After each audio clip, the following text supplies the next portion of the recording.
Ah, é uma frustração, né? É uma frustração. É algo que dói no coração, porque a gente vê o Vasco fazer uma atuação tão boa no primeiro tempo, uma atuação de gala, uma atuação nível daquela que foi feita contra o Fortaleza, nível daquela que foi feita contra o São Paulo. Segundo tempo normal, o Internacional jogar para cima do Vasco. É o mandante. Primeiro tempo, o Vasco dominou as ações, chegou a ter no jogo 10 chutes em gol contra nenhum do Inter.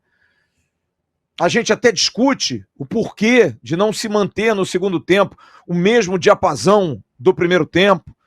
Talvez venha aí descortinado aquele problema que a gente já fala há muito tempo e se torna até repetitivo, da falta de elenco, porque o técnico olha para o banco e não muda. Só que tem certos momentos que ou você assume, ou então, amigo, vai estourar na tua mão. Porque o empate frustrante do Vasco hoje, primeiro, a gente tem que imputar a uma atuação extremamente estranha do seu Flávio Rodrigues, o árbitro da partida. Uma atuação muito, mas muito estranha. De um árbitro que com 30 segundos dá uma falta do Thiago Mendes, assim que ele entrou e já dá um cartão amarelo. Um árbitro que vê o Paulo Henrique puxar um contra-ataque, ser puxado, não dá um cartão amarelo. No lance seguinte, o Paulo Henrique faz uma falta em cima do atacante Gustavo Prado, ele dá cartão amarelo pro Paulo Henrique. Uma má vontade nítida, de um árbitro nervoso, de um árbitro que queria jogo logo, sabe? Ninguém podia cair no chão do Vasco. Como se ninguém no mundo fizesse isso. Como se ninguém no mundo atrasasse quando tá ganhando por 1-0. Não vi essa pressa em alguns momentos do Inter. Por quê? Porque o Inter tá jogando em casa. E aí do Vasco, vambora, jogo, vambora. E culminando com a absurda, a inacreditável expulsão do goleiro do Vasco. Ah, o Léo Jardim tava fazendo cera. Faz parte. O mundo inteiro faz isso. Dá acréscimo, porra. Leva o jogo até 1h30. Dá 20 minutos de acréscimo. Quem é o senhor, seu árbitro, seu Flávio Rodrigues, para achar que o jogador não tá machucado? Se ele tem uma hérnia deslocada, se ele tem uma costela quebrada, se ele tem uma fissura no quadril, quem é o senhor para se responsabilizar e dar o veredito que ele estava fazendo cera e expulsá-lo? Não, mas ele estava fazendo cera. Tava fazendo cera. Dê acréscimos. É imputado ao goleiro esse direito. E todos os goleiros do mundo fazem isso. Todos os goleiros. Mas o senhor descobriu a pólvora e resolveu expulsar o goleiro do Vasco. Porque o senhor gosta de aparecer, como a maioria desses árbitros de futebol. Vocês são frustrados, porque vocês não têm a mídia que os jogadores têm e vocês fazem tudo para aparecer. Agora, tem que se botar na conta, mais uma vez, da comissão técnica do Vasco. O que fazem os auxiliares técnicos de Fernando Diniz? E o que faz o Fernando Diniz na beira do campo, quando o assunto é substituição? Porque, de novo, erraram hoje na questão das substituições. É inacreditável. Isso precisa ser dito. Isso precisa ser cobrado do técnico do Vasco.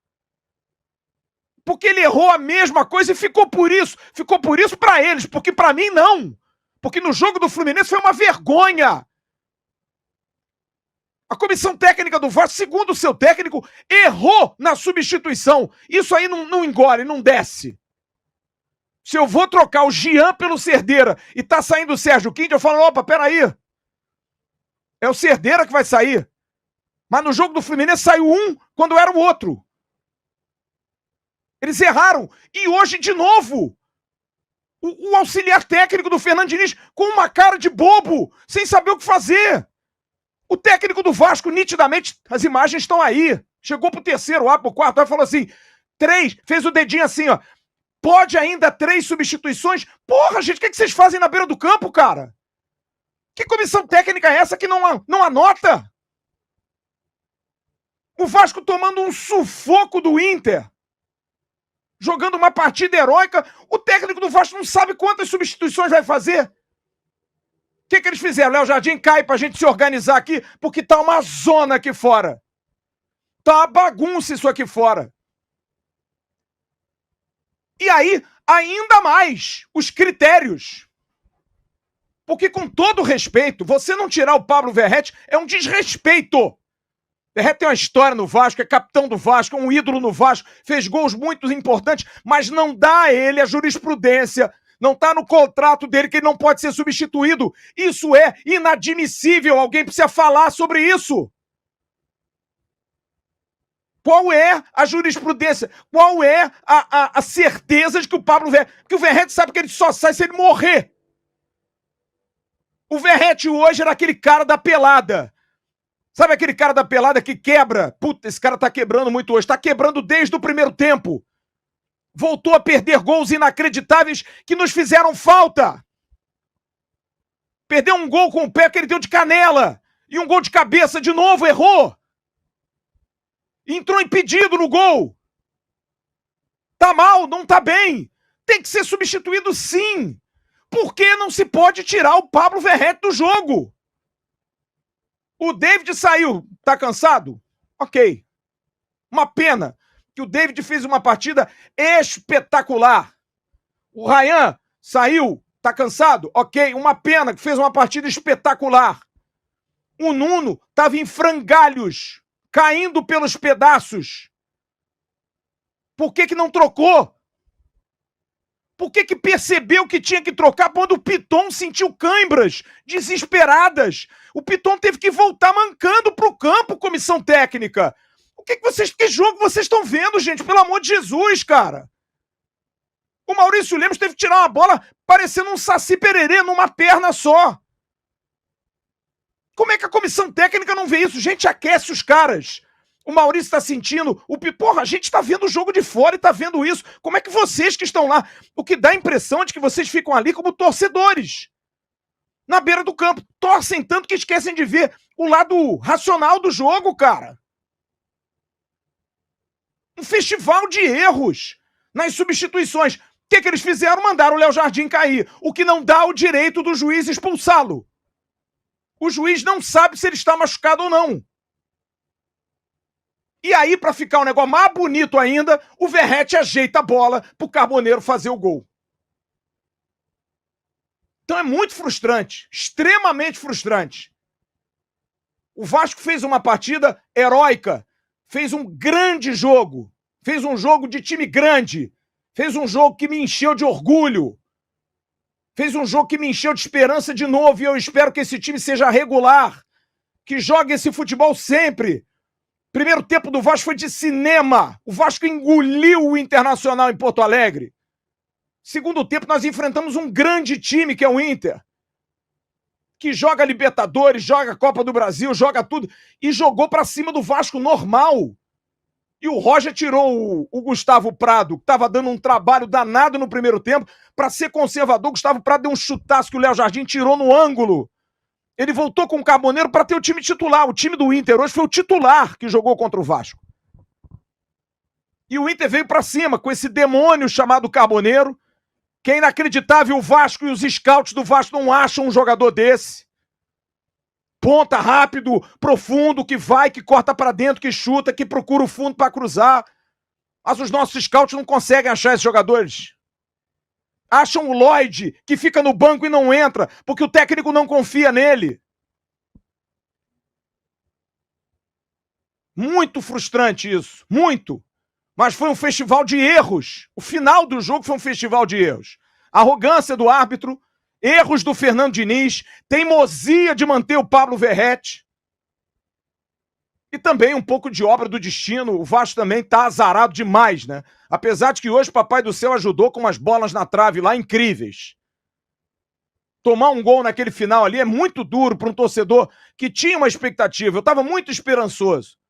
Dei até o resultado de empate no pré-jogo, estava acreditando. Dificilmente o Vasco venceria, mas pelo primeiro tempo, o Vasco tinha que liquidar o jogo, gente. Não pode. O Vasco podia ter liquidado o jogo com o Del Valle e ter metido 3-0 no primeiro tempo, se não perdesse tanto gol, Ryan, Verratti. Hoje de novo. Podia ter terminado o primeiro tempo com 3-0 fácil, tranquilo. O Inter nocauteado no Beira-Rio. Você não pode dar chance para esse tipo de time. Mas mesmo assim me animou muito.